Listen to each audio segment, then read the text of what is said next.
세자께서 조선에 들어오십니까? 딸이 오셨습니까? 이제 유씨 부인이 이혼했으니 너한테 달려온다고 해? 이제 난 그 여자를 위해 살고 싶어. 응? 콩시루떡? 이제 천년 맞는 일이 살면 되겠어. 정말 답답한 상황이 연속되는 16회였습니다. 그런데 예고편으로 마지막에 행복을 안겨줬는데요. 장현이 각화 때문에 길채를 조선으로 돌려보내는 것부터 해서 길채가 환양료로 손가락질 받으면서 당하는 수모까지 거의 1시간 내내 답답했던 마음을 예고편에서 뻥 뚫어준 것 같아요. 길채는 구원무에게 이혼을 요구했어요. 오랑캐에게 잡혀가서도 끝까지 정절을 지켰던 길채였잖아요. 자기 몸에 흉터까지 만들어가며 끝까지 의리를 지키기 위해서 노력했는데 길채는 몹쓸 짓을 당했다는 거짓말을 해버렸는데요. 거기다가 길채가 이장현에게 마음까지 줬다고 하니 구원무도 길채의 요구를 거절할 수 없었던 것 같습니다.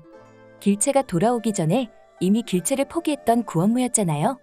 그냥 포기한 것도 아니고 이미 새 장가를 들어서 임신한 여자까지 데리고 있었는데요.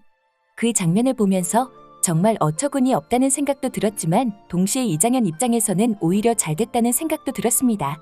역사를 보면 2차 귀국을 하고 나서 바로 1년 뒤 볼모로 잡혀갔던 소현세자가 영구 귀국을 하게 되는데요.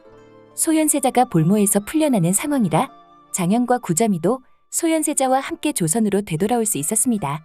소현세자가 귀국한 후 얼마 지나지 않아 비극적인 최후를 맞게 되긴 하지만 그건 시간이 조금 지난 후에 벌어질 일이었죠.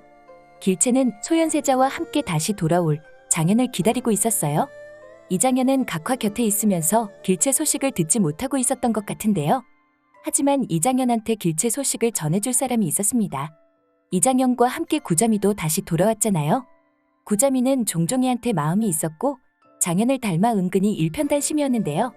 종종이가 자기보다 길채를 선택했고 길채를 따라 조선으로 가버렸는데도 불구하고 구자미는 종종이를 잊지 않고 있었습니다. 이번 예고편에 구자미와 종종이가 재회하는 장면이 나왔는데 종종이가 그동안 길채에게 있었던 일을 전부 구자미한테 전해줬을 것 같습니다. 장현은 길채가 구원무와 이혼을 했고 이제 완전히 혼자라는 사실을 알게 된 것 같아요. 그래서 이제야말로 길채 곁에 머무르려고 하는 모양인데 그걸 질투하는 사람이 있었습니다. 아직도 량음이 장현을 포기하지 못하고 있었는데요. 장현이 길채와 함께 예전에 량음의 노래를 들었던 곳에 들어가는 장면이 있었어요. 장현은 길채와 함께 능굴리에 살 때 길채에게 남장을 시키고 여기 왔던 적이 있었잖아요. 그 당시는 정말 걱정 없이 행복한 시간이었습니다. 그때를 회상하면서 길채와 함께 하고 싶었던 것 같은데요. 량음은 이제 유씨 부인이 이혼했으니 너에게 달려온다고 하느냐며 경계심이 가득한 느낌으로 묻고 있었습니다. 장현은 당연히 자기한테 와야 한다며 이제 자기는 길채를 위해 살고 싶다 했습니다. 길채가 콩시루떡이 먹고 싶다고 하자 장현이 헐레벌떡 뛰어가서 콩시루떡을 구해오는 장면을 끝으로 예고편이 막을 내렸는데요.